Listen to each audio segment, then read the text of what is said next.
नमस्कार, सगरमाथा टेलिभिजनको प्रस्तुति कार्यक्रम प्रश्न समयमा यहाँलाई स्वागत छ। म सुनिल दाहाल।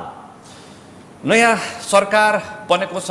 राष्ट्रिय स्वतन्त्र पार्टी र बालेन शाहको नेतृत्वमा एकल सरकार बनेको छ र अब मुलुकको अर्थतन्त्र परिवर्तन हुन सक्छ। स्थायी राजनीति, स्थायी सरकार र अब स्थायी अर्थतन्त्र भन्ने एक किसिमको भाष्य स्थापित हुन खोज्दैछ भने त्यो किसिमको आशा पनि जाग्दैछ र निजी क्षेत्रले पनि स्थायी सरकार भनेर माग गरेको धेरै वर्ष भयो, तर सरकारले स्थायी सरकार दिन सकिरहेको थिएन मुलुकले 72 को संविधानले। तर यसपटक आम मतदाताले स्थायी सरकारको लागि मत दिइसके पछाडि अब मानिसहरूमा विभिन्न खालका आशंकाहरू भए पनि अब मुलुकको समृद्धि अर्थतन्त्र बलियो हुन्छ भन्ने खालको अपेक्षा जागेको छ र त्यो खालको टीका टिप्पणी र त्यो खालको विश्लेषण पनि भइरहेको छ।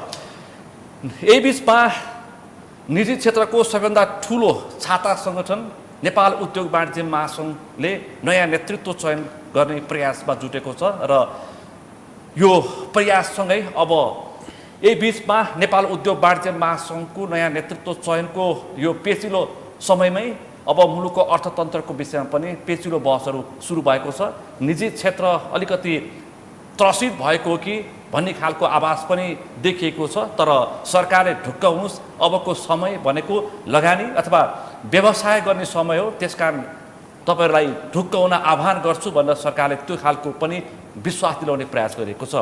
आज हामी विशेष गरी नेपाल उद्योग वाणिज्य महासङ्घको आसन्न नयाँ नेतृत्व चयन अधिवेशन र त्यसमा प्रतिस्पर्धीहरू मैदानमा छन् र मैदानमा भएका प्रतिस्पर्धीहरूको हामी एजेन्डा के छ र अबको उद्योग वाणिज्य महासङ्घ जसरी देश परिवर्तन भएको छ, जुन ढङ्गले नयाँ सरकार बनेको छ, अब मानिसहरूले जुन खालको अपेक्षा राखेका छन्, किनकि निजी क्षेत्रलाई पनि नयाँ सरकारबाट अपेक्षा छ, किनकि यो पनि अर्को खालको सरकार हो।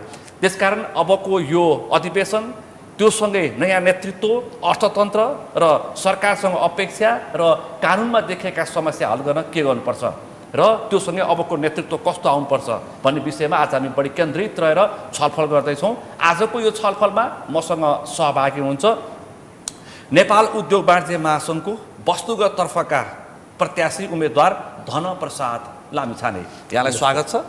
त्यसैगरी आजको यो छलफलमा मसँग सहभागी हुन्छ नेपाल उद्योग वाणिज्य महासङ्घको वस्तुगत तर्फकै उम्मेदवार डाक्टर सुबोध गुप्ता।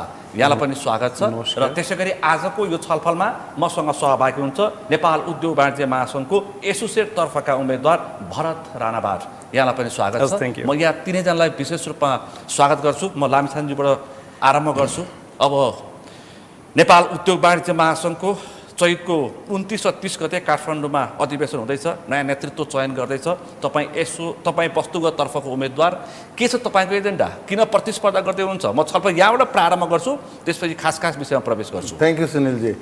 एकदमै जरुरी छ। निजी क्षेत्र भनेको नेपालको अर्थतन्त्र धार्ने छाता सङ्गठन जुन 77 जिल्लामा फैलिएको छ, यसले महत्त्वपूर्ण भूमिका खेल्न सक्छ। नेपालको अर्थतन्त्रलाई टेवा दिने, रोजगारी दिने र नीतिगत रूपमा चाहिँ पैरवी गर्ने अथवा हामीले रिजल्ट ल्याउनको लागि यो नयाँ द्वितीयको सरकारलाई सपोर्ट गर्न पनि एउटा सशक्त नेतृत्वको आवश्यकता छ। म वस्तुगततर्फ पश्मिना उनीजन्य सामग्रीहरूको एउटा उत्पादन र निर्यात। तपाईँको व्यवसाय?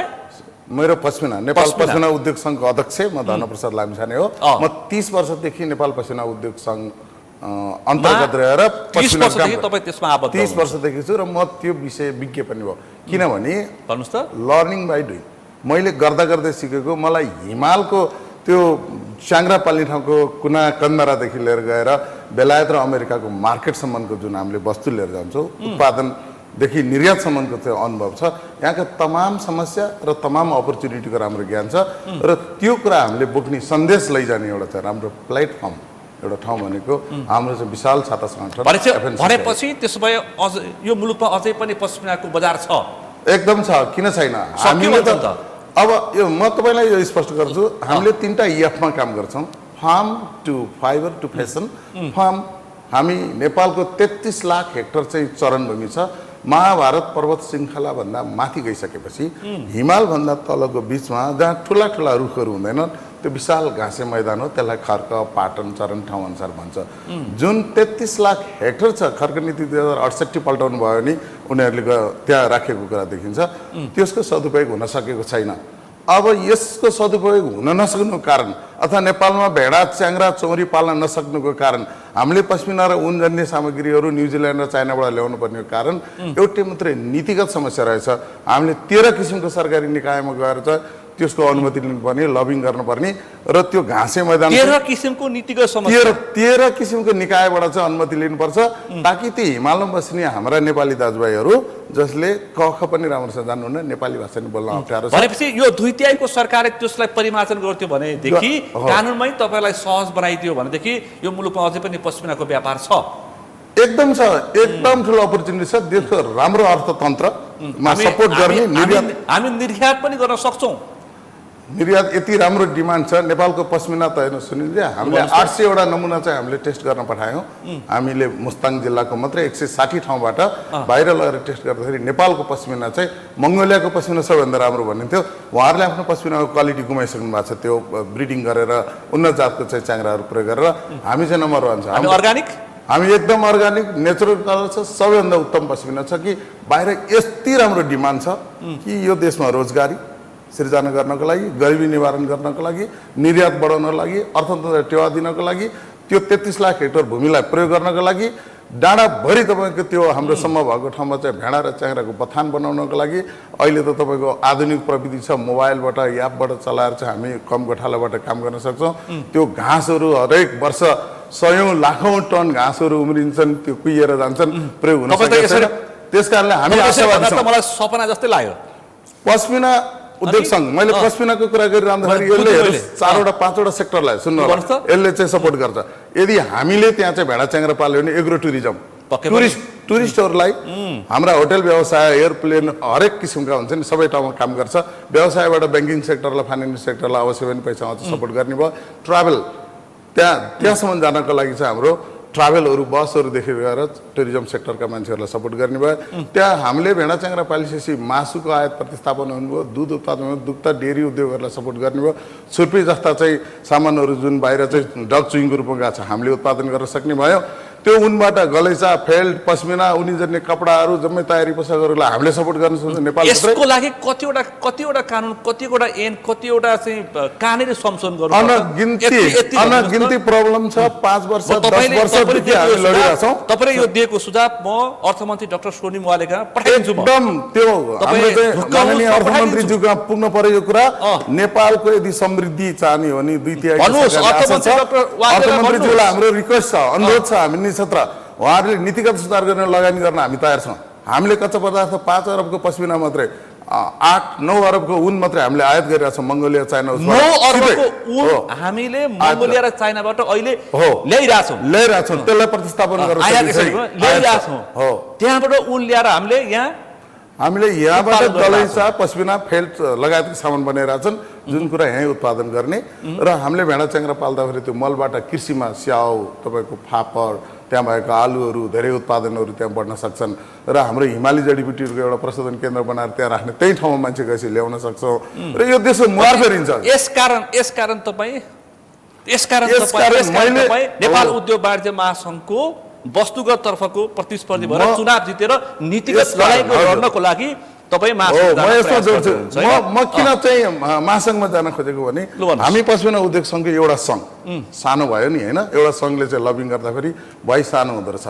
त्यो कुराहरू हाम्रै कुराहरू लबिङ गर्ने, मैले गएर पहिलाका चाहिँ अर्थमन्त्रीहरू, प्रधानमन्त्रीज्यूसँग सबै कुरा सर्वे गरेका कुराहरू हामीले राख्यौँ। तर हामीले भन्दा यो एफएनसिसिआईले महासङ्घले गरेको कुरा त्यहाँ सुनिँदो रहेछ। यो भएको कुरा निजी क्षेत्रको निजी सरकार हो। नेपाल उद्योग वाणिज्य महासङ्घ भनेको राज्यको निजी सरकार हो। त्यस कारणले त्यहीबाट हामीले लबिङ गरेको कामको लागि मेरो उम्मेदवारी हो। त्यसकारण तपाईँको यसपटकको निर्वाचनमा वस्तुगत तर्फको उम्मेदवार शिव घिमिरेको प्यानलबाट होइन त? हजुर, धन्यवाद हजुर। डाक्टर गुप्ता, तपाईँको चाहिँ यसपटक नेपाल उद्योग वाणिज्य महासङ्घको वस्तुगत तर्फकै तपाईँ पनि प्रतिस्पर्धी होइन त? तपाईँको उम्मेदवारी किन? धन्यवाद। सबभन्दा पहिला म आफ्नो परिचय सेयर गर्न चाहन्छु। मेरो नाम डाक्टर सुबोध कुमार गुप्ता र मैले वर्तमान नेपाल उद्योग वाणिज्य महासङ्घको केन्द्रीय सदस्य तथा वाणिज्य समितिको सभापति र योभन्दा पहिला पनि नेपाल उद्योग वाणिज्य महासङ्घको केन्द्रीय सदस्य तथा ब्याङ्किङ तथा इन्सुरेन्स कमिटीको को चेयरम्यान भएर काम गरिसकेको अवस्था, यानि 6 वर्ष अलरेडी मैले महासङ्घको सेवा र निज क्षेत्रलाई अगाडि बढाउने काममा लगातार काम गरिसकेको अवस्था छ भने वीरगञ्ज उद्योग वाणिज्य सङ्घमा पनि एकपटक महासचिव र 3 चोटि उपाध्यक्ष हुँदै अध्यक्ष भएर काम गरिसकेको अवस्था छ र नेपाल चामल दाल तेल उद्योग सङ्घ नेपाल चामल दाल तेल उद्योग सङ्घ जो कि पूरी देशका जति पनि खाद्यान्न आपूर्तिहरू हुन्छ, मलाई लाग्छ यो सङ्घबाट नै त्यो सबै कुराहरू हामी हेर्छौँ। तपाईँ आम नागरिकको भान्साको साथी एकदमै।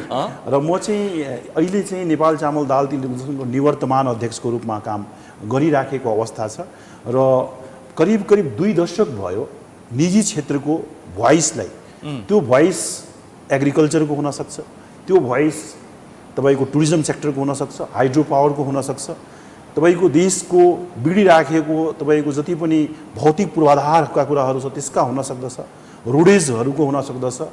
यो सम्पूर्ण कुराहरूलाई लगातार हामीले सम्बन्धित निकायमा पुर्याउने काम, आर्टिकलहरू लेख्ने काम र लगातार संवाद गर्ने काम गरिराखेका छौँ र अहिले पनि मलाई लाग्छ कि यो अपुग छ र यो अपुग कामलाई पनि आउने दिनमा हामीले पूर्णता दिनको लागि र हरेक सेक्टरमा जसरी आज जति पनि हामी मेहनत गरे पनि निजी क्षेत्रले पाउनुपर्ने जुन स्थान हो त्यो पाएका छैनन्। डाक्टर साहब, तपाईँ जुन क्षेत्रको व्यवसाय गर्नुहुन्छ नि, आज आम मान्छेमा के पुगेको छ भने 50 वर्ष अगाडि नेपालले कोरियामा चामल सप्लाई गर्थ्यो अथवा निर्यात गर्थ्यो।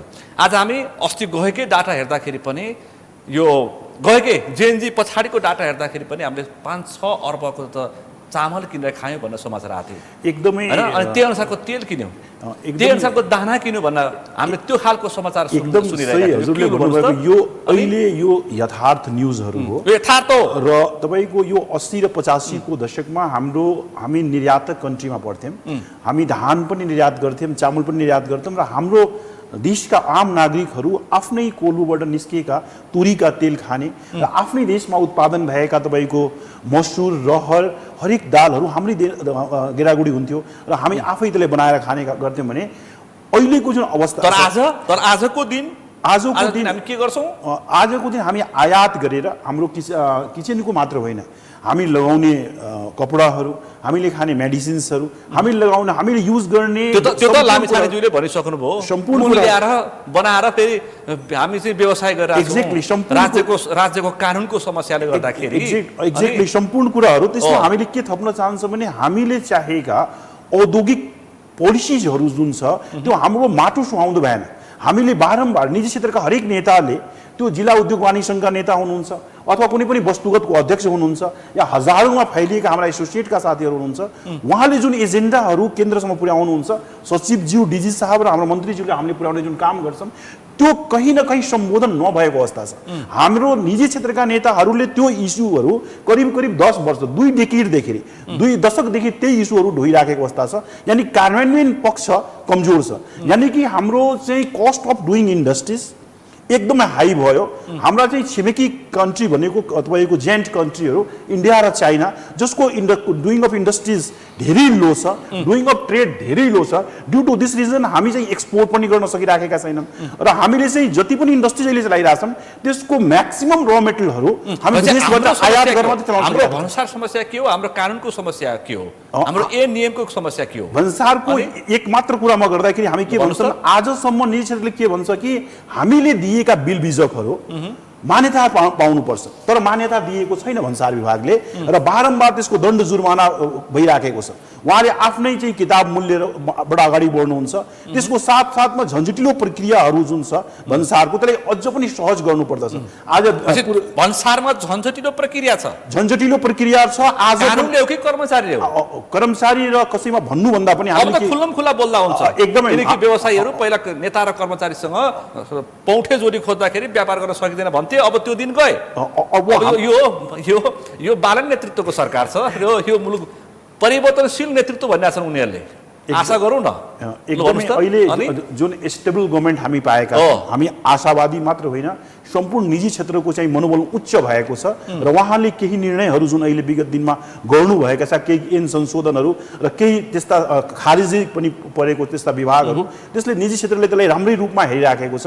तर हामी के भन्छौँ कि 100 वटा ऐन नियम खारेज हुँदैछ। झन्झटिलो प्रक्रिया भन्नाले हरेक सेक्टरमा छ। अहिले भर्खरै हाम्रो लामिछाने सरले के भन्नुभयो कि हामी के भन्छौँ कि हामी लाइसेन्स लिनको लागि रोकेको छैनौँ, मना गरेको छैनौँ। हामी के भन्छौँ कि वन डोर लाइसेन्स सिस्टम गरिदिउँ न त। जब पुरा देशलाई ब्याङ्किङ सेक्टरलाई चेक गर्ने निकाय मात्र राष्ट्र ब्याङ्क हो, इन्सुरेन्सलाई चेक गर्ने निकाय बिमा समिति हो भने निजी क्षेत्रलाई चेक गर्न 12वटा 14वटा निकाय वाइ किन? म भन्छु एउटा निकाय बनाउनु, वन डोर सिस्टम चाहियो, एक द्वार वन डोर लाइसेन्स सिस्टम चाहियो। हरेक समस्यामा एक द्वार प्रणाली चाहियो। एक द्वार प्रणालीको साथसाथमा हामीलाई चाहिँ अनुगमन गर्ने निकाय, हामीलाई चेक एन्ड ब्यालेन्स गर्ने निकाय एक मात्र हुनुपर्दछ। आज हामी भन्सारबाट माल पास गर्छौँ, त्यसपछि त्यसको फेरि तपाईँको 5 वर्ष 10 वर्षपछि तपाईँको त्यो फाइल खोलिन्छ, त्यसमा पनि हामीले कर बुझाउनु पर्ने वातावरण हुन्छ भने हामी भन्सारमा अहिले पास भइरहेका जति पनि दरबन्दीका कुरा, हजुर भन्सार कुरा दरबन्दी कुरा छ, हामी भन्छौँ र मेटेरियल र रेडी प्रोडक्टको बिचमा दरबन्दी फरक राख्नुहोस् न त। मैले चामलको कुरा गरेको होइन, हरेक र मेटेरियलको दरबन्दी चाहिँ तपाईँको रेडी प्रोडक्टको बराबर छ या माथि छ। त्यसले गर्दाखेरि तपाईँको औद्योगिक जुन वातावरण बन्नुपर्ने त्यो वातावरण बनेको अवस्था छैन। इलेक्ट्रिसिटीका हामी भन्छौँ इलेक्ट्रिसिटीमा भारतमा तपाईँको एउटा राम्रै उहाँहरूले चाहिँ तपाईँको छुट दिँदा 10% 20% को तपाईँ उहाँले इन्सेन्टिभ दिइराख्नु भएको छ। आज तपाईँ एउटा चामल मिल रक्सोलमा लगाउनुहोस्, 30 देखि 35% क्यास इन्सेन्टिभ हो। तपाईँको चाहिँ लगानी भनेको 100 करोड हो भने भारत सरकारले 35 करोड दिन तयार छ भने त्यही उद्योग तपाईँ वीरगञ्जमा लगाउनुहोस्, त्यसमा तपाईँ कुनै इन्सेन्टिभ छैन, 20% को तपाईँको इलेक्ट्रिक छुट छ त्यहाँ, यहाँ कुनै छैन। त्यहाँ तपाईँको लेबर कस्टहरू सस्ता छ, कुनै पनि ट्रेड युनियनहरू छैन। मलाई लाग्छ कि आउने दिनमा राजनीतिकको जुन हस्तक्षेप छ हरेक सेक्टरबाट अन्त गर्नुपर्छ। अब ट्रेड युनियनको समस्या तपाईँले भोग्नु पर्दैन, सरकारले खारेज गरिन्छ भनिसकेको छ। अब कुनै पनि प्रकारको ट्रेड युनियन कहीँ पनि रहँदैन, कुनै पनि सेक्टरमा राजनीतिक हस्तक्षेप हुनु हुँदैन। उहाँ चाहिँ स्वच्छ रूपमा अगाडि बढ्नु पर्दछ र यसको साथसाथमा औद्योगिक क्रान्ति ल्याउनको लागि औद्योगिक माहौल बनाउनु पर्यो र निजी क्षेत्रको साथीहरूलाई चाहिँ एउटा मनोबल बढाउने र उहाँलाई केही चाहिएको छैन, हामीले सम्मान चाहिएको छ। आज तपाईँ हेर्नुहोस्, राष्ट्र ब्याङ्क तपाईँलाई सम्मान चाहिएको छ, तपाईँलाई सजिलो चाहिएको छ, त्यसका त्यति भयो भने तपाईँले सजिलै काम गर्न सक्नुहुन्छ। एक्ज्याक्टली यो मुलुकलाई आयात कम्पनीको जस्तो देखिएको छ, निर्यात देश बनाउन सकिन्छ। हजुरले यसरी हेर्नु पर्दछ, राष्ट्र ब्याङ्कसँग पैसा फालाफाल छ, इन्ट्रेस्ट रेट सिंगल डिजिटमा सिंगल डिजिटमा, उद्योगीहरू पैसा माग्न पुगेका छैनन्। कारण के हो भने के हुन्छ भन्दा पनि अहिले लगाएका उद्योगहरू पनि 12 घण्टा 8 घण्टा चलेको अवस्था छ भने नयाँ उद्योगहरू नयाँ लगानीहरू कसरी गर्ने त? यिनै आवाज उठाउन लागि यिनै मुद्दाहरू उद्योग वाणिज्य महासङ्घको तर्फबाट सरकारसम्म पुर्याउनको लागि तपाईँले चाहिँ नेपाल उद्योग वाणिज्य महासङ्घमा वस्तुगत तर्फ नरेश श्रेष्ठको समूहबाट तपाईँ यावत मुद्दाहरू छ, यो यावत मुद्दाको साथमा अझ अरू पनि विश्लेषण म आउँछु। भरत राणा बार्जु, तपाईँ एसोसिएट तर्फको प्रतिस्पर्धी होइन त?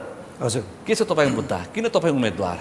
अब अघि नै डाक्टर साहबले भने जस्तो धेरै कम्पनीहरू अनि जुन चाहिँ तपाईँको कलेक्टिभली पोलिसीका कुराहरूमा आफ्नो आफ्नो चाहिँ एसोसिएसनबाट गर्दा लिमिटेड कुराहरू मात्रै त्यहाँ चाहिँ सुनवाई हुने भयो।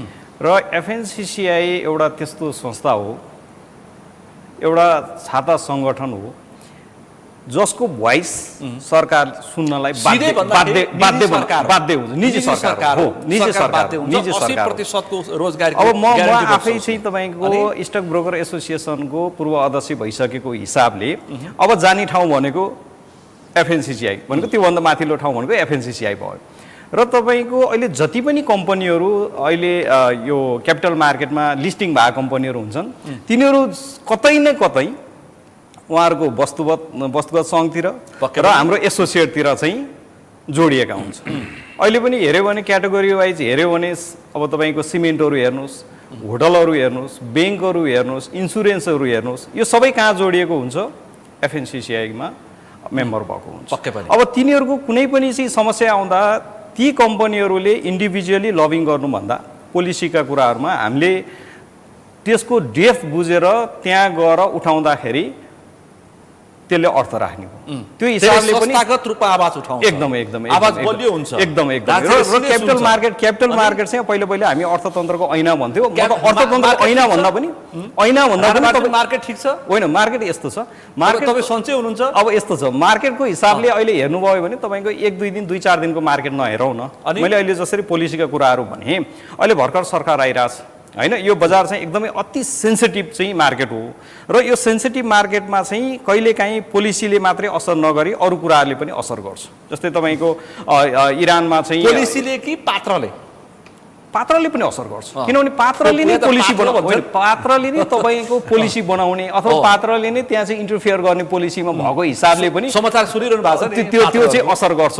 र यो बजारलाई चाहिँ पोलिसीले मात्रै नभइकन अरू कुराहरू जस्तै तपाईँ त्यहाँ इरानमा चाहिँ लडाइँ भयो त्यसको असर हाम्रो बजारमा देखिन्छ डाइरेक्टली इन्डाइरेक्टली यो बजारमा चाहिँ तपाईँले अब लगानी गर्ने भनेको त तपाईँसँग बचेको पैसा लगानी गर्ने हो तपाईँको त्यहाँ चाहिँ लडाइँ हुँदै गर्दाखेरि चाहिँ यता तपाईँको खर्च बढिरहेछ तपाईँको चाहिँ लगानी गर्ने पैसा त घटिरहेछ त्यो कुराहरूले पनि असर गर्छ अब अहिले नयाँ सरकार बन्यो नयाँ सरकार बनेर पोलिसीमा हामी राम्रो गर्छौँ अहिले पनि तपाईँको नयाँ सरकार बन्दाखेरि पनि सेयर मार्केट उठ्छ ठ्याक्कै त्यो तपाईँ जोड्दै थिएँ किन भन्नु अहिले पनि सबैभन्दा चाहिँ यो निर्वाचनमा क्यापिटल मार्केटलाई जोडेर करार पत्र पहिलो घोषणा पत्र भन्थ्यो अहिले करार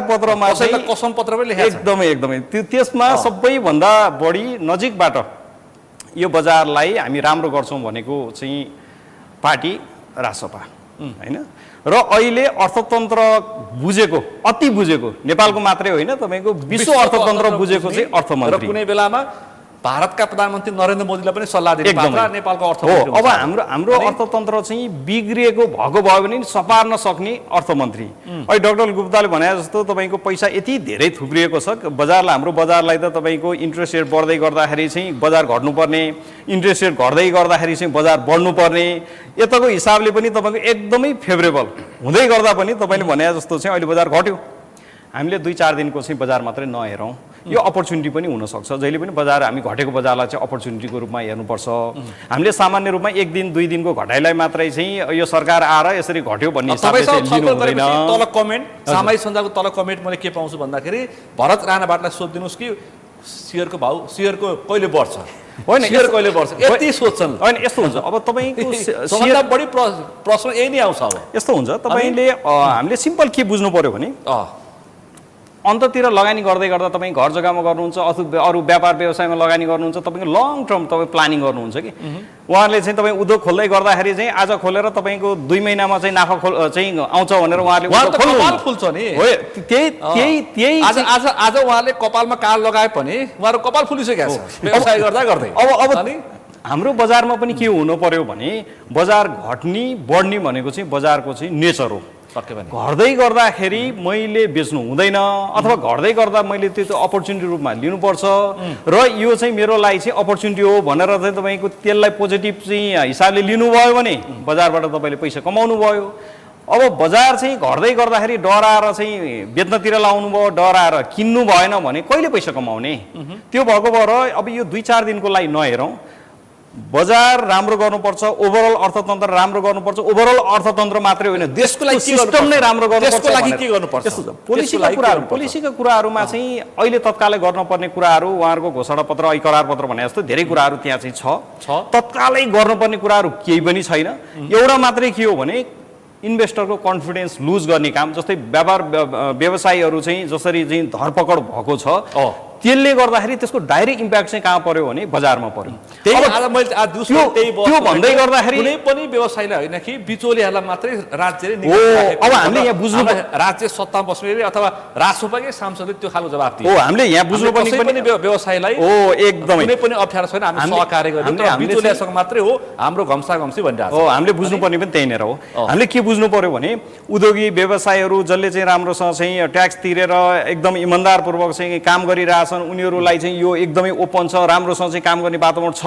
भनेर सरकारले त्यो लेभलको कन्फिडेन्स चाहिँ दिन सक्नुपर्छ र तपाईँको अहिले पनि त्यो सामान्य रूपमा चाहिँ यो विकेट गए जस्तो क्रिकेटमा विकेट गए जस्तो यति पक्ड्यौँ यति गऱ्यौँ भनेर त्यो अलिकति चाहिँ यो उद्योगीहरू किनभने त्यो त काहीँ न काहीँ त लिङ्कअप छ नि त अहिले पनि आज मात्रै एकजना नेतालाई मैले सोधेको थिएँ राष्ट्रसभाको सांसद होइन उहाँलाई सोधेँ कि त्यो त सामान्य हो सुधार गर्दाखेरि एक दुईवटा धक्का आउँछन् त्यो सामान्य हो भूकम्प गइसके पछाडि 2-4वटा पराक्रम आउँछ भनेर जवाफ दिनुभयो होइन यस्तो छ अब मानुषी त्यस पछाडि उहाँहरूको भविष्य के हुन्छ त्यसपछि अनि सवाल जवाफ गरौँला भन्नुभएको छ होइन त्यो हिसाबले चाहिँ नराम्रो होइन हामीले बुझ्नुपर्ने के हो भने तपाईँको कन्फिडेन्स जब एकदमै लुज हुन्छ नि त्यसपछि त्यसलाई रिभाइभ गर्नलाई गाह्रो हुनसक्छ कन्फिडेन्स लुज हुनुभन्दा पहिला नै तपाईँले भनेको जस्तो के बुझाउनु पर्यो भने हामीले उद्योग नागरिकलाई व्यवसायलाई हो एकदमै राम्रो वातावरण दिन्छौँ हामीले अहिले तपाईँको जुन यो 1 हप्ता 10 दिनको हेर्दाखेरि त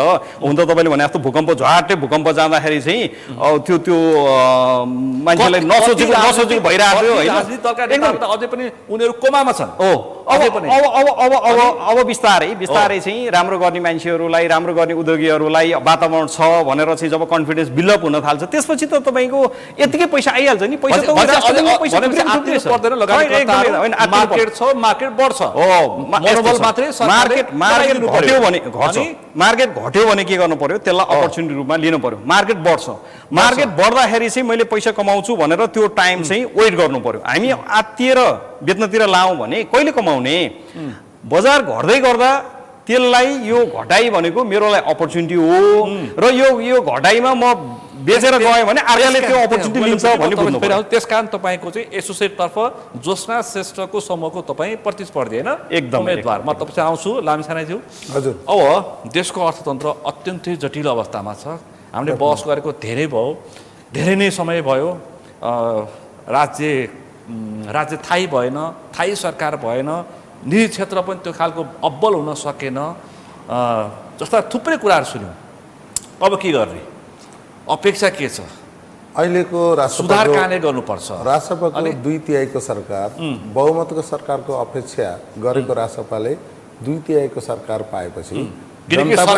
किनकि सरकार जनता पनि खुसी उहाँहरूमाथि जिम्मेवारी धेरै चाहिँ त्योभन्दा बढी जति सोच्नुभएको थियो बढी आएको कारणले सोसियल मिडियामा उहाँहरूले भनिरहेको कुरा धेरै जिम्मेवारी आएको कारणले गर्दा साँच्चीकै रेस्पोन्सिबल काम गर्छ भन्छ हामी मनोबल बढेको छ हामीले हाम्रो सेक्टरबाट 5 वर्ष 10 वर्ष 15 वर्षदेखि लिएर गएको इस्युहरू जुन ब्युरोक्रेसीले गर्न नसकेको अथवा क्याबिनेटमा लगेर पास गर्न नसकेको अथवा बहुमतको सरकार नभएर पास नभएका चिजहरू तपाईँको कुरा 100% सही गर्नुपर्छ भनेको चाहिँ अब सम्बोधन हुन्छ बहुमतको सरकार नहुँदाखेरि कमिसन दिन नसक्दाखेरि अब त्यो के होला होइन तर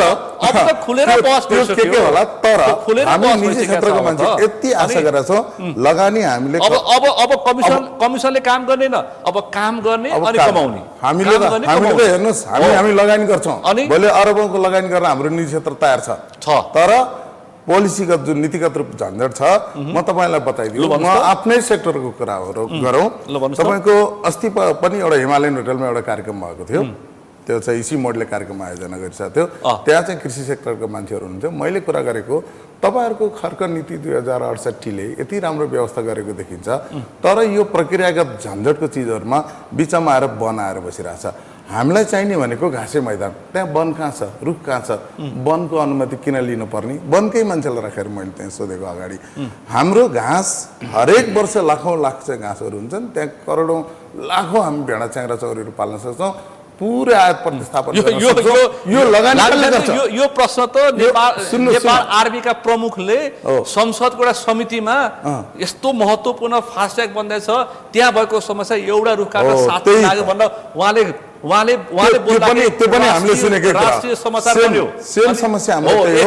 हाम्रो भेडा च्याङ्ग्रा चौरी पाल्नको लागि लगानी गर्ने चाहिँ तपाईँको पशुपन्छी मन्त्रालय होइन अनि अनुमति लिनुपर्ने वनसँग अनि हामीले हाम्रो चाहिँ ऊनहरू जतिको उत्पादन हुन्छ त्यसलाई प्रशोधन गर्नुपर्ने अथवा गलैँचा बनाउनु पर्ने पश्मिना बनाउनु पर्ने फेड बनाउनु पर्ने कपडा बनाउनु पर्ने प्रविधि र लगानी हाम्रो बजेट विनियोजन गर्नुपर्ने सपोर्ट गर्नुपर्ने मन्त्रालय भने उद्योग मन्त्रालय अनि पर्मिसन लिन जानु बन्नेले बजेट हाल्छ वनमा जानुपर्ने भूगर्भमा जानुपर्ने नागरिक उड्डयनमा जानुपर्ने होइन अरू सेक्टरमा जानुपर्ने अनि हाम्रो निर्यात सेक्टरलाई चाहिँ प्रमोट हाम्रो मार्केट त टोटल्ली झन्डै 90% 99% चाहिँ युरोपियन मार्केट हो हामीले गलैँचा बनायौँ त्यही पठाउँछौँ पश्चिमा त्यही पठाउँछौँ हाम्रो यो मार्केट 99% युरोप युरोप अमेरिका हो हाम्रो हामीले एक्सपोर्टै गर्ने हो हामीले डलरै ल्याउने हो हामीले खानको लागि दाल चामल कपडा सबै खानको लागि किन्ने पैसा सिटामेल पैसा किन्ने पैसा भने हाम्रो इन्डस्ट्री ल्याउने हो उत्पादन गर्ने हो हामीले उत्पादन गर्ने हो त्यसको लागि मार्केटिङ कसले गर्छ वाणिज्य मन्त्रालयले अनि अनुमतिको साथ लिनुपर्ने वनसँग अनि वनले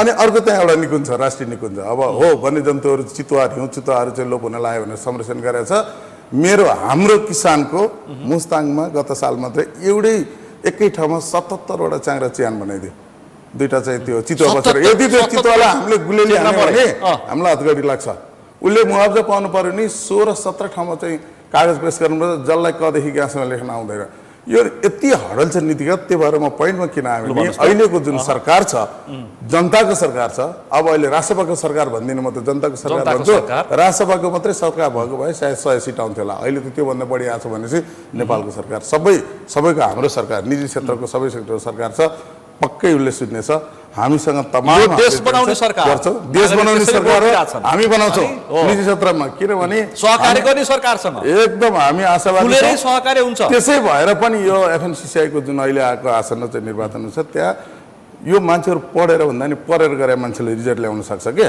किताबको कागज भन्दा हामी पढेको मान्छे कुनै यो सरकारको यो एक्सनले कुनै त्रास छैन तपाईहरुलाई पटकै छैन हामी त आशावादी छौँ हामी हाम्रो भूमि प्रयोग गर्छौँ यो भूमि उर्वर भूमिमा यहाँ हिमालमा चाहिँ एउटा जनर लहर ल्याउन सक्छौँ उत्पादनको लहर ल्याउन सक्छौँ हिमालको कमाल देखाइदिने हो हामीले काम गरेका छौँ हामीले मुस्ताङमा झन्डै हामीले चाहिँ 6 वर्षदेखि काम गर्दा हामीलाई ITC भन्ने इन्टरनेसनल ट्रेड सेन्टरले टेक्निकल सपोर्ट गरेको थियो हामीलाई त्यहाँ गएर हामीले यति रिसर्च गरेका छौँ कि हामीसँग छर्लक्क ऐन जस्तै डाटाहरू छ हिजोको दिनमा एकदम हुन्छ व्यवसायी मैत्री नीति ल्याइदिनुस् काम गरेर देखाउनु त्यो गर्नको लागि त्यहाँ FNCCI मा जानु पर्यो नि यो भोइस कसले सुन्ने त सानो पश्मिना संघले भनेको त सुन्दैन सादा सङ्गठन ठुलो हो नि हजुरले त भन्नुहुन्छ नि तर बनाएर भन्दा पनि यो एकताबद्ध भएर गएको भए अझै बल पुग्न सक्थ्यो नि हैन समूह देख्छु हैन धेरैले इच्छा गरेपछि त 2 भन्दा 2 बढी भएपछि त समूह हुन्छ प्रतिस्पर्धा हुन्छ छाटेर आउनुहुन्छ जनताले चाहिँ हामीहरुलाई चाहिँ हेर्नुहुन्छ नि त कसको भिजन कसको छ एकताको महाधिवेशन भन्न देखाइदिएको भए के फरक पर्थ्यो र अब नेपाल त्यो चाहिँ नेतृत्व लेभलको कुरा हो तर मैले मेरो सेक्टरको कुरा गर्न पर्दा र अब शिवदाईको चाहिँ प्यानलले किन भन्दा शिवदाईको 64-65 वटा चाहिँ उद्योगहरु कम्पनीहरु चलाएको एउटा घुम्ती बजारदेखि घुम्तीमा व्यवसाय सुरु गरेको मान्छे अहिले चाहिँ अरबौँको गरिरहनु भएको छ उहाँको बायोग्राफी नै पढाएको छु उहाँको व्यक्तित्व उहाँले गर्नु खोजेको भिजनले तानेको हो मैले यसो भन्न खोजेको अर्को साथी ठिक हुनु न शिव घिमिरेको बायोग्राफी पढ्नु पुस्तक पढ्नु भयो मैले किताब पुरै पढेको छु उहाँको कुरा सुनिसकेपछि म त वास्तवमा भन्यो भने यो निजी क्षेत्रको हाम्रो देशको समृद्धि ल्याउनको लागि कसरी जाने भन्दा FNCCI त्यस्तो प्लेटफर्म हो जुन ठाउँबाट हाम्रो भोइस बुलन्द हुन्छ हामीले चाहिँ देश विकास गर्न अहिलेको सरकारलाई सहयोग गर्न सेक्टरलाई सहयोग गर्नको लागि आवाज बुलन्द गर्नको लागि सक्छौँ भन्ने हिसाबले पनि हामी लागेको छ एकदम आशावादी छौँ तपाईँ आफ्नै संस्थाको अध्यक्ष हुँदा तपाईँले के काम गर्नुभयो मैले आफ्नै संस्थाको त्यहाँनिर हुन्छ बडा राम्रो चाहिँ कुरा प्रश्न सोध्नुभयो हामीले नेपालको पश्चिमिना नेपालमा हुन्छ र भनेर युरोपेलीहरूले भन्नुहुन्थ्यो कि भन्नु जर्मनको एम्बेसडरले मसँग भन्नुभयो बेलायतको एम्बेसडरले तिम्रो छ भन्दाखेरि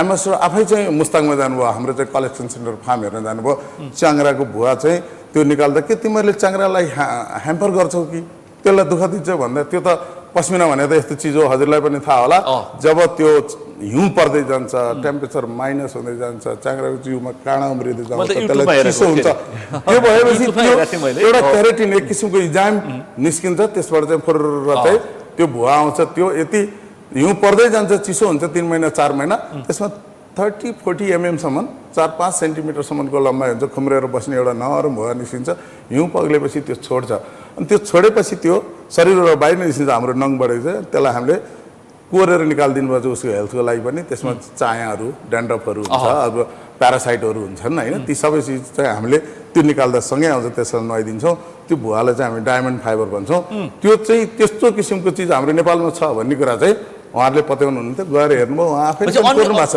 अन्य देशमा छैन छ साइबेरियन जोनमा हुन्छ यो उनको कुरा गऱ्यो भने चाहिँ न्युजिल्यान्डतिर दक्षिणतिर पनि हुन्छ हैन अस्ट्रेलियामा पनि छ न्युजिल्यान्ड पनि छ नेपालको अरु देशमा नभएको चीज के छ हामी कहाँ हाम्रो पस्मिना चाहिँ अरू देशमा नभएको चिज हो र हामीले हाम्रो के गर्यो पस्मिना चाहिँ अरू देशमा हजुरले छैन। के गर्यो भनेर सोध्नु भएकोमा के चाहिँ गर्नुभयो हामीले चाहिँ संस्थाको मुस्ताङमा नेतृत्वबाट के गएर गर्नुभयो? संस्थाको तर्फबाट अनि? चाहिँ नेपालमा पस्मिना छ अनि? सम्भावना छ हामी 7 वर्षमा नेपाललाई आयात प्रतिस्थापन गर्न सक्छौँ भन्ने कुरा प्रमाणित गर्यौँ हाम्रो स्याम्पल 800 स्याम्पल टेस्ट गरायौँ कति व्यवसाय विश्वमा लिएर गएर देखायौँ कति व्यवसाय छिरे तपाईँ हुँदाखेरि हामीहरूमा कति अहिले रोजगारी व्यवसाय पाए? त्यसमा चाहिँ कति व्यापार भयो मुलुकको लागि उनीहरूलाई एउटा चाहिँ व्यवसायीहरू त्यहाँ हुनुहुन्थ्यो र उहाँहरूलाई हामीले एकताबद्ध गऱ्यौँ त्यो कुराको आश देख्यौँ फार्मर्सहरूलाई हामीले छेर हाम्रा व्यवसायहरूले र मेटेरियल त हाम्रो देशको उत्पादन त 2% नै छैन नि अनि यति मान्छे जम्मै व्यवसायीहरू जति हुनुहुन्छ हाम्रो 80-82 जना त अहिले प्रत्यक्ष रूपमा लाग्नु भएको छ अप्रत्यक्ष धेरै हुन्छ इन्डस्ट्रीहरू उहाँहरूलाई त्यो थाहा भयो उहाँहरूले स्याम्पलिङ गर्ने त्यो सबै छिर्नु भयो नेपाली पस्मिनाको प्रमोट गर्नलाई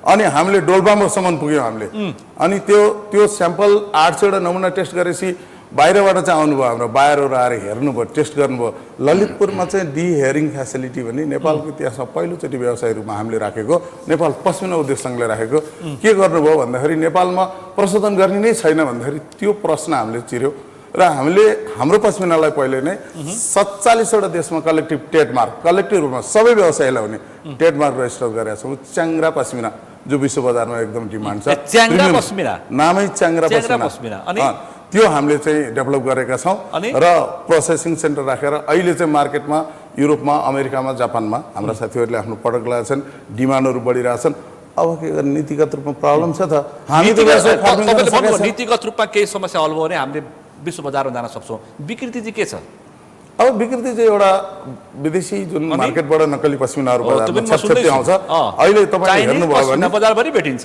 सुन्नुहोस् अहिले हेर्नुभयो भने ठमेलमा 800,000 जति चाहिँ पसलहरू होलान् पाटनमा छन् भक्तपुरमा छन् पोखरामा छन् सौरामा छन् नगरकोटमा छन् तारे होटलमा छन् हरेक मान्छेले लान्छ हाम्रो पस्मिना निर्यात 3.5 अरब जतिको देखिएको छ तर हामी 5 अरबको धाउ इम्पोर्ट गरेका छौँ 7-8 अरबको निर्यात यतिसम्म सुनेको छु कि चाइनाबाट पस्मिना नेपाल लगेर फेरि चाइना पनि लगेको चाइनिजहरूले इम्पोर्ट गर्न त्यति मन पराउँदैन एक्सपोर्ट गर्न मन पराउँछन् त्यहाँबाट किन्न जति सहिलो छ बेच्न त्यति सहिलो छैन तर हाम्रो बजारमा चाहिँ हाम्रो उत्पादन नभएको नक्कली पस्मिना हाम्रो बजार बिग्रिन्छ नि त अब हामीले उत्पादन गर्ने त्यसलाई प्रतिस्थापन गर्न पर्यो नि उत्पादन गर्न पर्यो नि अनि त्यो बनाउने चाहिँ हामीलाई चाहिँ त्यो वातावरण हुनु पर्यो हामीले त्यही काम गर्ने हो पस्मिना सङ्घबाट नि गर्ने काम त्यही हो भोलि गएर गर्ने त्यही हो हामीले गरेको छौँ तपाईँ संस्थामा बस्दाखेरि नेतृत्व गर्दाखेरि गर्नुभयो गरेछौँ हामीले गरिरहेछौँ अब गर्छौँ अझै निर्धक्क भन्न सक्नुहुन्छ एकदम किन नसक्ने यो त दुनियाँमा जनजाहेर भएको कुरा देखिएको कुरा गरेको कुरा यो त आम दर्शकले हेर्छन् आम दर्शकले सबलाई थाहा छ यो त विशेष गरेर पस्मिना व्यवसाय साथीहरूले हेर्नुहुन्छ यो कुराकानी हामीले नेपालमा पस्मिनाको लाउनेको अर्पण हुन्छ पस्मिनाको व्यावसायिक उत्पादन सुरु गर्ने अनि प्रोसेसिङ गर्ने हामी नै हो नेपाल पस्मिना उद्योग सँगै हो हामीले मेसिन ल्याएर राखेको छौँ अनि टेस्ट गरेको छौँ गुणस्तरीय छ गुणस्तरीय छ काम चलाउ छैन नक्कली छैन मिसावट छैन हाम्रो नेपाली पस्मिना त A1 छ मिसावट हुँदैन अब हामीले अझै धेरै गर्न बाँकी छ तर ब्रान्डिङको खाँचो छ नेपाली पस्मिनाको ब्रान्डिङ पनि हामीले कलेक्टिभ तपाईँ उद्योग वाणिज्य महासङ्घमा निर्वाचित भएपछि त्यसमा नि प्रयास गर्नु होला म तपाईँलाई अवश्य गर्छौँ हामीले गर्नु छैन हजुर ब्रान्डिङको अन्तर्राष्ट्रिय बजारमा ब्रान्डिङको खाँचो छ अहिले त ब्रान्ड बिक्छ हेर्नु विश्वास हो नक्कली पस्मिना कुरा गर्नुभयो ब्रान्डको लागि चाहिँ कमसेकम ब्रान्डको नामको लागि मान्छेले नक्कली गर्दैन नि हो त्यस कारणले यो जरुरी छ तपाईँले सही कुरा गर्नुभएको छ हामी त्यो गर्नको लागि पनि लागिरहेका छौँ हामीले हाम्रो व्यवसायहरूलाई प्रशिक्षण दिइरहेका छौँ तालिम दिइरहेका छौँ विदेशी विज्ञ ल्याएको छौँ विदेशमा पठाएको छौँ टेस्ट गरेका छौँ हरेक हिसाबले हाम्रो सङ्घको तर्फबाट गर्ने चाहिँ हामी कोसिस गरिरहेछौँ अब हामीले सकिएको पस्मिना र सकिएको गार्मेन्ट बजार फेरि फर्किन्छ आशा गरौँ नयाँ सरकार छ दुई तिहाईको सरकार सँगसँगै व्यापार पनि 2 तिहाईमै फर्किन्छ मलाई त विश्वास छ तपाईँ डाक्टर गुप्ता तपाईँ हामी कृषि प्रधान देश तपाईँ कृषिमा बढी आबद्ध हुन्छ व्यवसायमा होइन अब के गर्ने लु भन्नुहोस् त धन्यवाद सुन सर पक्कै हाम्रो चाहिँ लगानी भनेको एग्रो सेक्टरमा हो र एग्रो सेक्टरमा करिब 4 दशकदेखि हामी चाहिँ लागिराखेका छौँ राइस पल्सेस सोया यावत कुराहरूमा हामी काम गरिराखेका छौँ र हाम्रो प्रथम इच्छा यही हुन्छ कि हाम्रो देश कमसेकम आधारभूत आवश्यकताहरूमा आत्मनिर्भर बन्नुपर्दछ र त्यसको लागि प्रमुख तत्त्व भने के हो कि देशमा चाहिँ एउटा कृषिको एउटा राम्रो वातावरण बन्नुपर्छ र त्यसको लागि हामीले के भन्छौँ कि how to connect farmer with private sector यानि प्राइभेट सेक्टरलाई थाहा छ कि हामीले र मेटेरियलमा के चाहिएको छ, अनि मसुरको दाल, गहुँ या धानमा पनि कुन प्रकारको धानहरू, हाम्रो देशका अहिले टेस्टहरू चेन्ज भएको छ। हामीले जति पनि उत्पादन हाम्रो गाउँमा गर्छौँ, तपाईँले हेर्नुहुन्छ दम्मकमा, चितवनमा र हाम्रा जति पनि तराईका जिल्लाहरू छ त्यहाँ तपाईँको मोटा सोनामसुल धान उत्पादन भइरहेको छ। तर हामीले खाने युक्रेनको तेल मिठो कि रौतहटमा उत्पादन भएको त्यहाँको तोरीको तेल मिठो? अहिले हजुरले भन्दाखेरि हामीले त अस्ति युक्रेनको तेल खाने रहेछौँ भन्ने हामीले समाचार पायौँ। अहिले दाल हामी उत्पादन गर्छौँ, हाम्रो देशको जुन सानो मसुर छ त्यो मसुरको डिमान्ड श्रीलङ्कामा छ। यानी यसले हामीले यो बुझ्नुपर्छ कि जुन प्युरिटी छ, जो अर्ग्यानिक छ र जुन अहिले पनि हामी चाहिँ मोडर्न फार्मिङ र तपाईँको टेक्नोलोजी फार्मिङमा नगएको अवस्था आफ्नै हातले जुन अहिले पनि किसानले काम गरिरहेछन्, हामी त्यसमा शुद्धता छ। त्यसले गर्दाखेरि हामीले उत्पादन गरेका जति पनि हाम्रा खाद्यान्नहरू छ त्यसलाई नै युटिलाइज गर्ने र त्यसलाई नै तपाईँको चाहिँ र मेटेरियलको रूपमा उपयोग गरेर अगाडि बढेको खण्डमा मलाई लाग्छ हामी आत्मनिर्भर पनि हुन सक्छौँ। तपाईँले हेर्नुभयो देशमा आन्दोलन भयो, आन्दोलन भइसकेपछि कुनै पनि सरकारले, कुनै पनि कन्ट्रीले कुनै पनि बेला बन्द गर्न सक्छ। त्यस बेला हामी कहाँ जाने, के गर्ने? यानी हाम्रो पनि पर्मानेन्ट सोल्युसन्स भनेको आत्मनिर्भर हुने हो र आधारभूत आवश्यकता मात्र होइन, हरेक कुरामा। र त्यसको लागि लङ टर्म पोलिसीको लागि हामी के भन्छौँ कि देशमा हामी जति पनि युवाहरू पलायन भइराख्नु भएको छ, आज गाउँमा युवाहरू हुनुहुन्न, त्यो युवाहरूलाई गाउँमा रोक्ने अस्ति हामी चुनावमा ठाउँ ठाउँ पुग्यौँ, छैन गाउँमा मान्छे नै छैनन्। घर छ वृद्ध छन्, आमा बुवा छन्, बालबच्चा छन्, युवा छैन। तर हामी के भन्छौँ जुन दिन तपाईँको प्राइभेट सेक्टर, अहिले भन्छु 79 को निर्वाचनमा हामी पुग्दाखेरि बरु गाउँमा मान्छे थिए, अहिले छैन। एक्ज्याक्टली प्राइभेट सेक्टरलाई जुन दिन किसानसँग जोडिन्छ सर, निजी क्षेत्रले के गर्छ, त्यहाँ तपाईँको सिँचाइको व्यवस्था गर्छ, अनि त्यहाँ तपाईँको के बिउ उहाँलाई चाहियो त्यो बिउको व्यवस्थापन गर्छ, खाद्यको व्यवस्थापन गर्छ र उहाँले उत्पादन गरेको जति पनि क्रप्सहरू छ हामी किन्छौँ।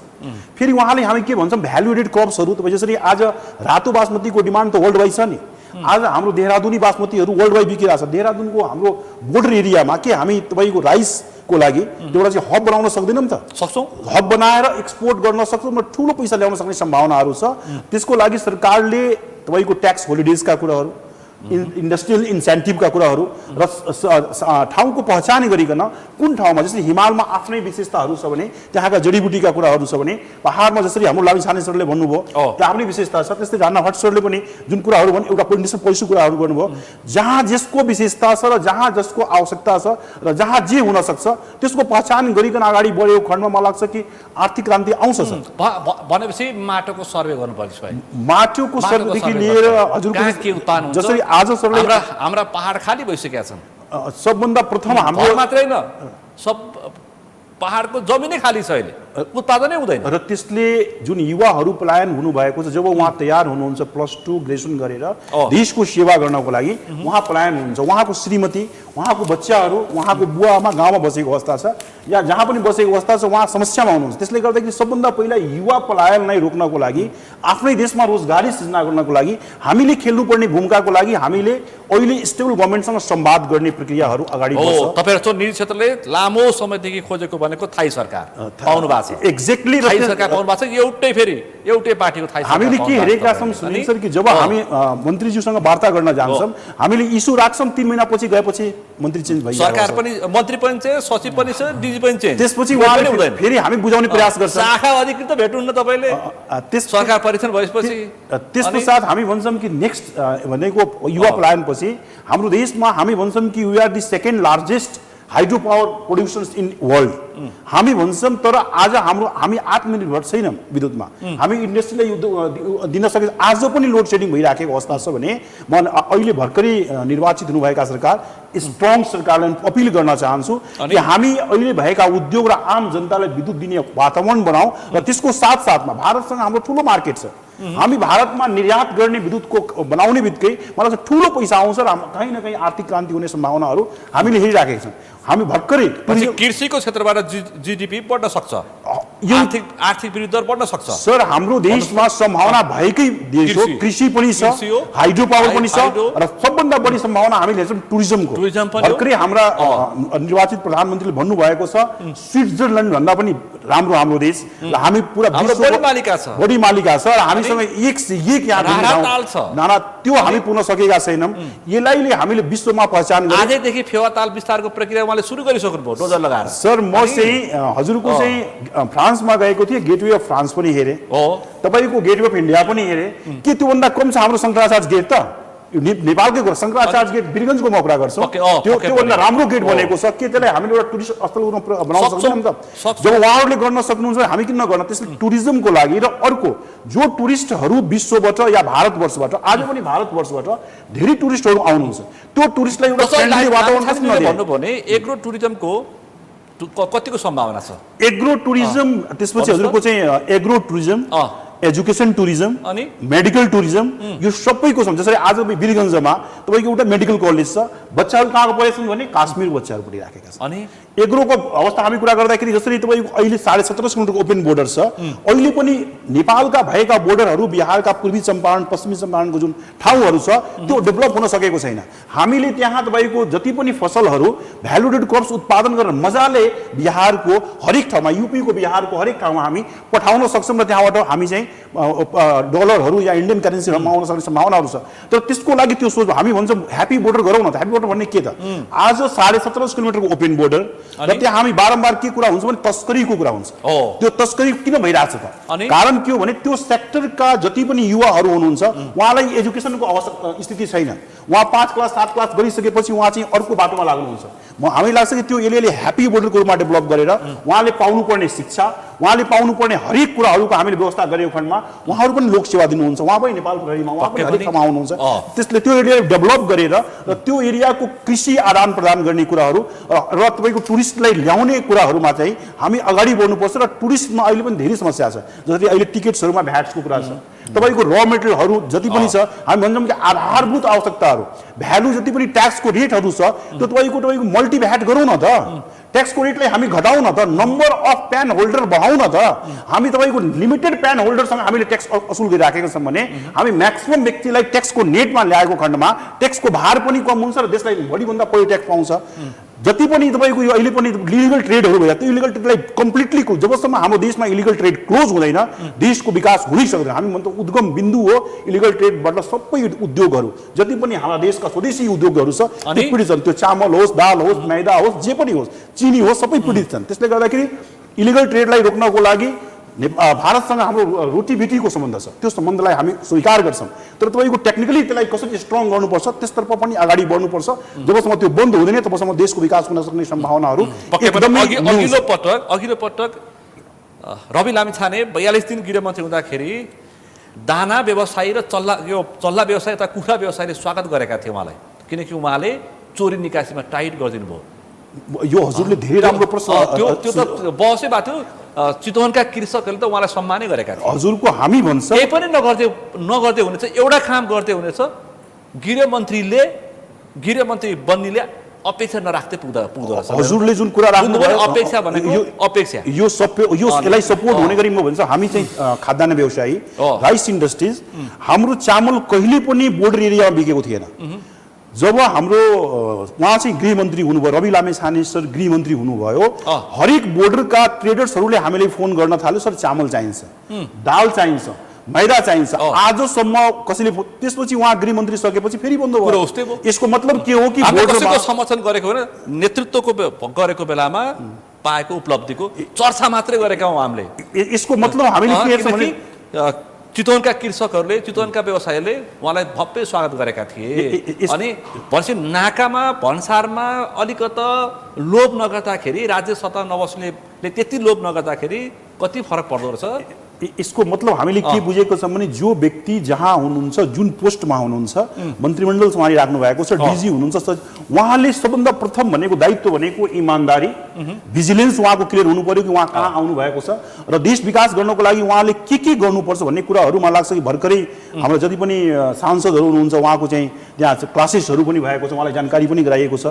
र हामी अहिले चाहिँ पहिला पनि हाम्रो सरहरूले भनिसक्नु भएको छ, दुईजना सरहरूले कि वातावरण धेरै राम्रो छ, यहाँबाट फ्लाइट चाहिँ मजाले टेकअप गर्न सक्ने वातावरण छ, हाम्रो उमङ्ग बढेको छ र आउने दिनमा हामी लगानी पनि गर्छौँ, एफडीआई पनि लिएर आउँछौँ। व्यवसायले पनि कर, व्यवसायलाई लाग्ने गरेको कर नछल्ने, भ्याट नछल्ने, राम्रो काम गर्ने, व्यापार गर्ने र यो तपाईँ मुलुकलाई समृद्ध बनाउने, रोजगारी दिने। र विभिन्न निकायबाट टर्चर प्रक्रियाबाट पनि कुनै समाप्ति हुने। पनि नेता कर्मचारीले टर्चर नदिने, दिए भने सिधै फोन गर्ने भनेको छ गृहमन्त्रीले। यो वातावरण हुने अवस्थामा सर देशमा राम राज्य हुन्छ, राम राज्य हुँदैन, औद्योगिक क्रान्ति हुन्छ र एफडीआई पनि जबसम्म देशमा लगानी हामी गरेका उद्योग आर्थिक रूपमा समृद्ध हुन सक्छौँ।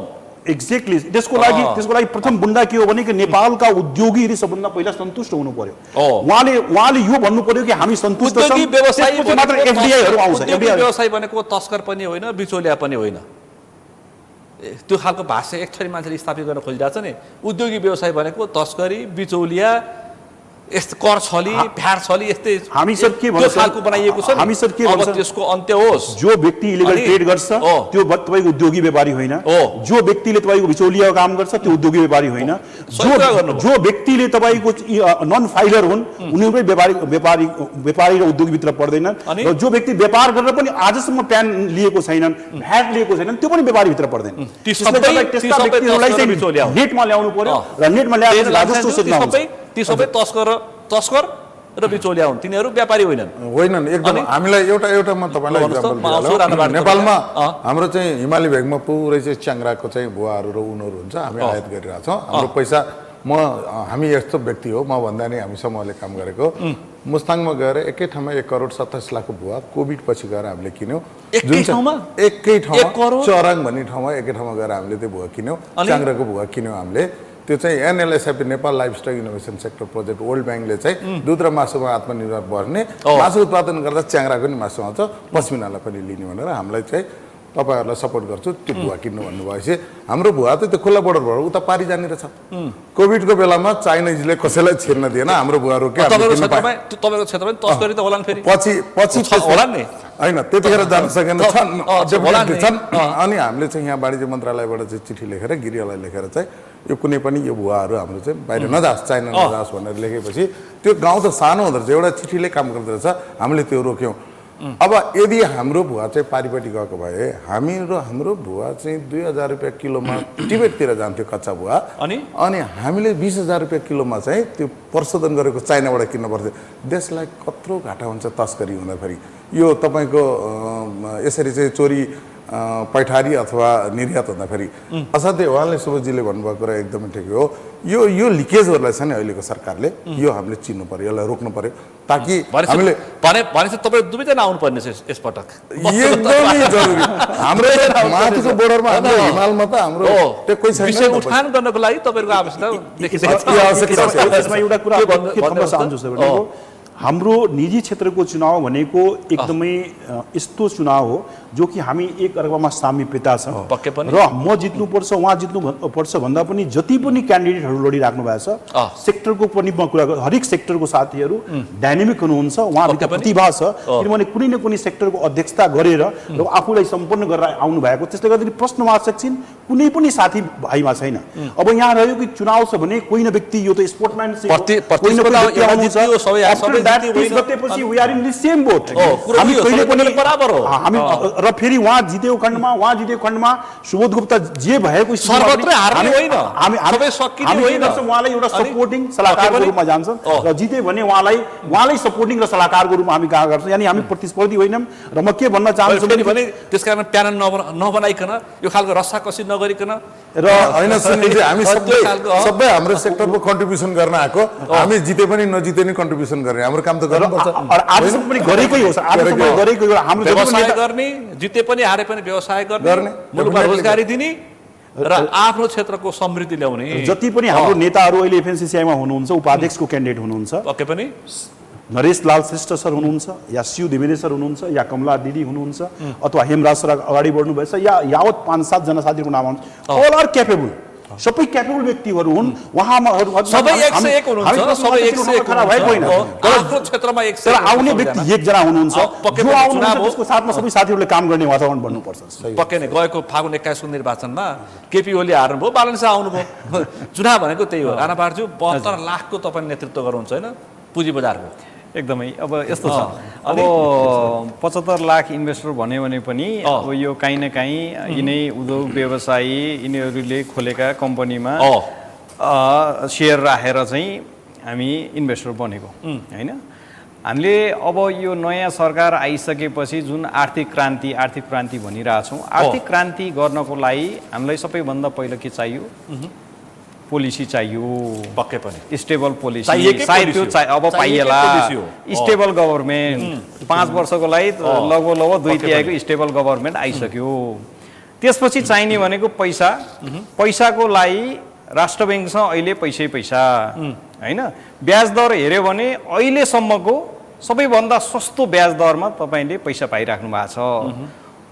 अब आवश्यकता के को भयो, अथवा त्यही पनि पैसा किन गएको छैन। अब हामीले त्यहाँनिर चाहिँ हामीले हेर्दाखेरि व्यवसायीहरू कुनै व्यापार व्यवसाय गर्नको लागि उनीहरूमा कन्फिडेन्स बिल्डअप गराउनु पर्यो, लुज गराउने होइन कि। अहिले कहीँ कतै चाहिँ यो कन्फिडेन्स लुज गराउने काम भइरहेछ कि, त्यसमा चाहिँ हामीले विचार गर्नुपर्छ। नयाँ सरकारले पनि यो देश समृद्ध बनाउनको लागि त प्राइभेट सेक्टरको कन्फिडेन्स बिल्डअप नगरिकन उहाँहरूले त्यो पैसा चाहिँ लगानी गरेर त्यो रिस्क लिने क्यापासिटी जुन उद्योगीहरूसँग छ, जुन व्यापारीहरूसँग छ, अरूसँग त हुँदैन। उनीहरूले त तपाईँको व्यापार गर्दाखेरि त्यो पैसा ल्याएर रिस्क लिएर त्यो व्यापार व्यवसाय गर्दाखेरि सयौँ मान्छे, हजारौँ मान्छेलाई रोजगारी दिएको हुन्छ, ट्याक्स तिरेको हुन्छ। त्यसको लागि चाहिँ सरकारले पोलिसी मात्रै बनाउँछु भनेर अथवा चाहिँ ल हामी राम्रो गर्छौँ मात्रै भनेर हुँदैन। त्यो वातावरण देखिने गरेर, त्यो वातावरण महसुस गर्न सक्ने गरेर उद्योगीहरू व्यवसायहरूलाई सरकारले त्यो कन्फिडेन्समा लिनुपर्छ। अब भर्खर आएको अब 2-4वटा चाहिँ कुराहरूले हामीलाई चाहिँ त्यो कन्फिडेन्स लुज गर्यौँ भन्ने हिसाबले पाउँदाखेरि बजार उठ्छ, शेयर बजार उठ्छ होइन। हामी सामान्य यो शेयर बजारको मात्रै चाहिँ उ नगरौँ। अर्थतन्त्र जब तपाईँको होइन यस्तो छ, यस्तो छ, यो चाहिँ देखिने भयो होइन। यो डे टु डे तपाईँको जब बजार खुल्छ यो मान्छेको मोबाइलमा त्यही परिरहेको हो। यो बजारमा चाहिँ देखिने तपाईँको जब बजार खुल्छ कि माथि गएर चाहिँ बढेर बन्द हुन्छ कि तल गएर चाहिँ बन्द हुने हो, त्यो चाहिँ भिजिबल भयो। अहिले ओभरअल अर्थतन्त्र जब राम्रो हुन्छ बजार त त्यसै राम्रो हुन्छ। पोलिसी के चाहिन्छ? यस्तो छ, बजारलाई अहिले नै आज घट्यो, पोलिसीको कारणले घटेको होइन कि। सरकारले पोलिसीले कुनै पोलिसी चाहिँ बनाएर यसले चाहिँ बजारलाई असर गरेर घटेको होइन। अहिले घटेको बजार भनेको मैले देख्दा 2टा, एउटा हाम्रो बसमै छैन, बाहिर जुन चाहिँ वार भइरहेको छ त्यो हामी बसमै छैन। अर्को हाम्रो बसमा छ, सरकारको बसमा के छ भने जुन अहिले धरपकड भइरहेछ नगर्ने भनेको होइन। फेरि सबैले कोही पनि मान्छे तपाईँको चाहे उद्योगी व्यापारी अथवा चाहिँ सामान्य चाहिँ सर्वसाधारण मान्छे सबैले के हो, जसले नराम्रो गरेछ त्यसलाई छानबिन कारबाही गर्ने नै हो। तर त्यसरी कारबाही गर्दाखेरि जसले राम्रो गरिरहेछ, जसले राम्रो गर्छु भनिरहेछ उनीहरूलाई अब चाहिँ राम्रो हुन्छ अथवा यो कुराले चाहिँ मेरो उद्योग व्यापारमा चाहिँ असर गर्दैन। त्यही प्रश्न यही छलफल गर्दाखेरि तपाईँको नेता ज्योत्सना श्रेष्ठ उहाँलाई के गरेका छौँ हामीले, तपाईँको नेता शिव घिमिरे उहाँलाई के गरेका छौँ हामीले, तपाईँको अहिलेको नेता नरेश श्रेष्ठ उहाँलाई के गरेका छौँ हामीले। यस्तो छ बजारमा त यस्तो जो खराब त्यसलाई तर यस्तो छ क्यापिटल मात्रै हामीले अनुसन्धान गरेको राम्रा मान्छेलाई त मन्त्रालयमा बोलाएर हामीले छलफल गरिरहेको छौँ। एकदमै राइट हो, राइट त्यो एकदमै राइट। तर तपाईँको यो बजारमा कस्तो छ भने बजारमा अहिले जो चाहिँ व्यक्तिहरू चाहिँ पक्रिए उनीहरू यो बजारमा इन्भल्भ भएको मान्छेहरू होइन। तपाईँको दीपक भट्टकै कुरा गर्यो भने त 19 लाख कि त तपाईँको एउटा मात्र रिइन्सुरेन्समा छ अनि बजारै पकडमा राख्ने मान्छे पनि रहेछ। अनि भनिसकेपछि अब यसलाई चाहिँ तपाईँको चाहिँ क्लिनअप गर्नको लागि केही टाइम लाग्न सक्छ र इन्भेस्टरले के बुझ्नु पर्यो भने यो बजार कुनै 2-4 जना व्यक्तिलाई समात्दैमा अथवा चाहिँ तपाईँको 2-4 जना व्यक्तिले चाहिँ यो बजार छोड्दैमा यो बजार बिग्रिँदैन भन्ने कन्फिडेन्स त्यो इन्भेस्टरमा हुनुपर्छ।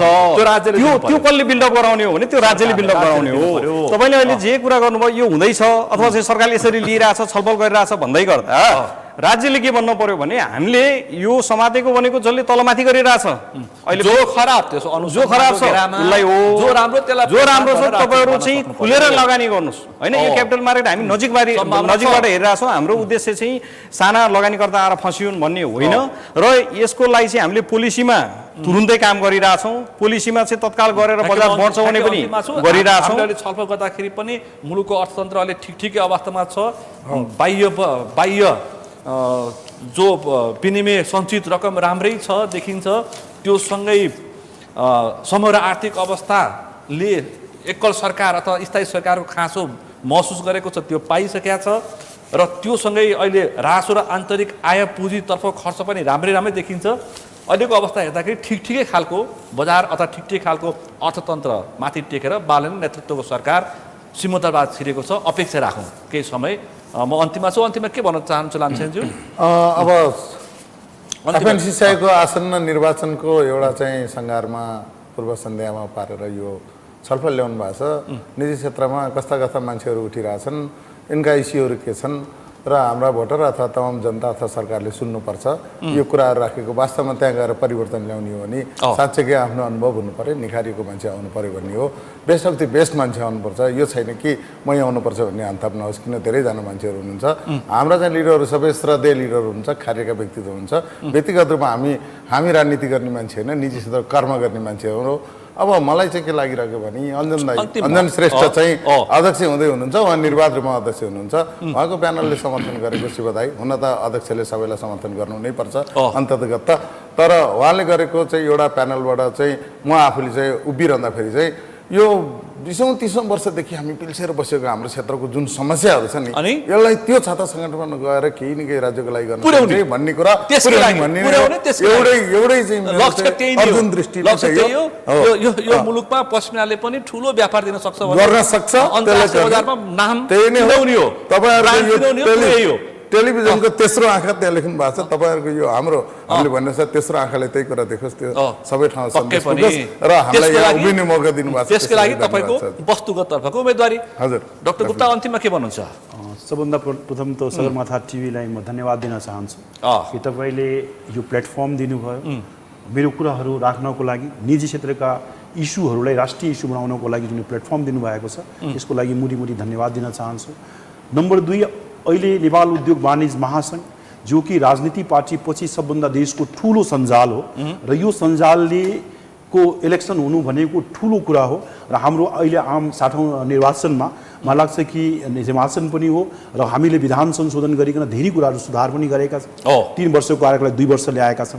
प्रत्यक्ष अध्यक्षको निर्वाचन पनि हामीले लिएर आएका छौँ। अब वरिष्ठ चाहिँ अध्यक्ष नबन्ने कुरा यस मात्र बन्नुहुन्छ, त्यस पश्चातै डाइरेक्ट हुनेछ।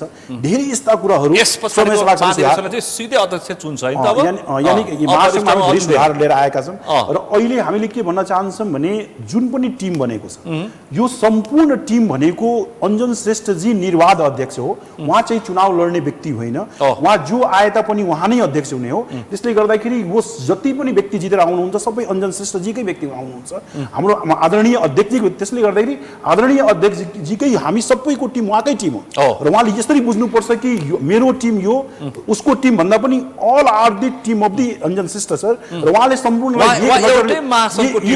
एक नजरले हेर्नुपर्ने हुन्छ।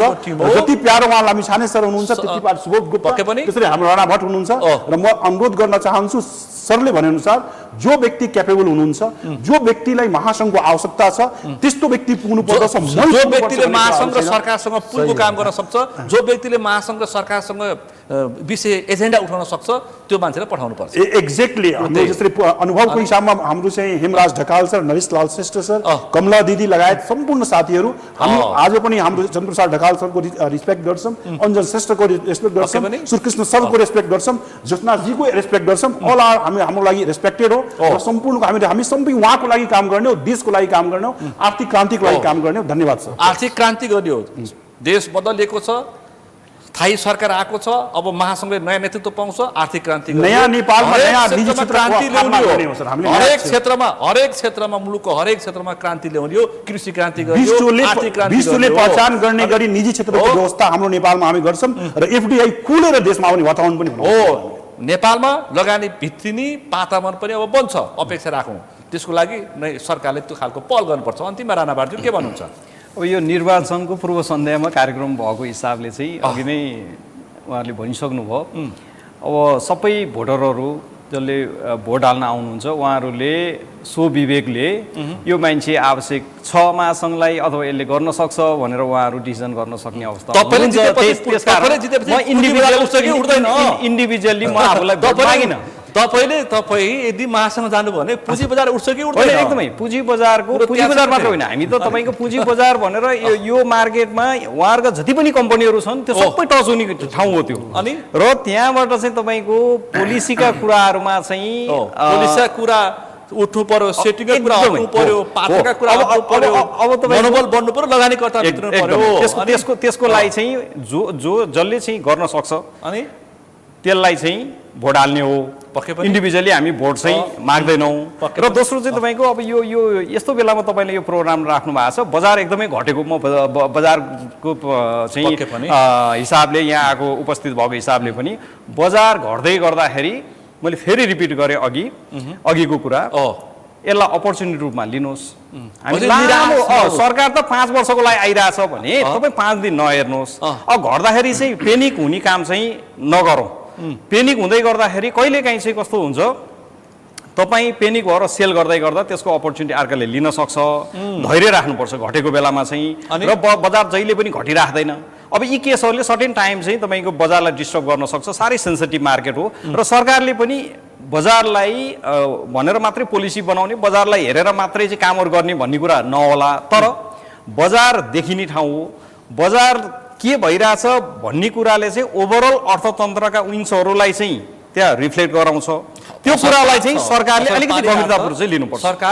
सरकार अत्यन्तै सचेत हुनुपर्छ। एकदमै। ठ्याक्कै समय सक्यो। यो समय र संवादलाई तपाईँ तिनैजनालाई विशेष रूपमा आभार पनि व्यक्त गर्न चाहन्छु र तपाईँ तिनैजनालाई अग्रिम बधाई पनि दिन चाहन्छु। Thank you. आज हामीले विशेष गरी नेपाल उद्योग वाणिज्य महासङ्घको यो आसन्न 29 र 30 गतेको नयाँ नेतृत्व चयन हुँदैछ अधिवेशन मार्फत, र त्यसमा विभिन्न क्षेत्रबाट प्रतिस्पर्धी हुनुहुन्छ र त्योसँगै विभिन्न आर्थिक एजेन्डा पनि उठान गर्नुभएको छ। र उद्योग वाणिज्य महासङ्घ भनेको छाता सङ्गठन हो, निजी सरकार हो, सरकारसँग समन्वय गरेर काम गर्छ। त्यसकारण यस्तो बेलामा कस्तो नेतृत्व आउनुपर्छ, किनकि नयाँ सरकार बदलिएको छ, मुलुकले परिवर्तनशील सरकार पाएको छ। यस्तो बेलामा चाहिँ ठुलो छाता सङ्गठन नेपाल उद्योग वाणिज्य महासङ्घमा कस्तो नेतृत्व आउनुपर्छ र कस्ता एजेन्डाहरू स्थापित हुनुपर्छ, यिनै विषयवस्तुमा बढी केन्द्रित रहेर छलफल गऱ्यौँ। आजको यो छलफलमा मसँग सहभागी हुनुहुन्थ्यो नेपाल उद्योग वाणिज्य महासङ्घको वस्तुगत तर्फका उम्मेदवार धनप्रसाद लामिछाने, त्यसै गरी नेपाल उद्योग वाणिज्य महासङ्घको वस्तुगत तर्फको उम्मेदवार डाक्टर सुबोध गुप्ता, र त्यसै गरी नेपाल उद्योग वाणिज्य महासङ्घको एसोसिएट तर्फका उम्मेदवार भरत राणाबाट। आजको विषय प्रसङ्ग यति नै। भोलि अर्को विषय प्रसङ्गका साथ कार्यक्रम प्रश्न समय ल्याउने बाचा गर्दै म सुनिल दाहाल पनि बिदा चाहन्छु। सगरमाथा टेलिभिजन हेर्दै गर्नुहोला। नमस्कार। राम्रो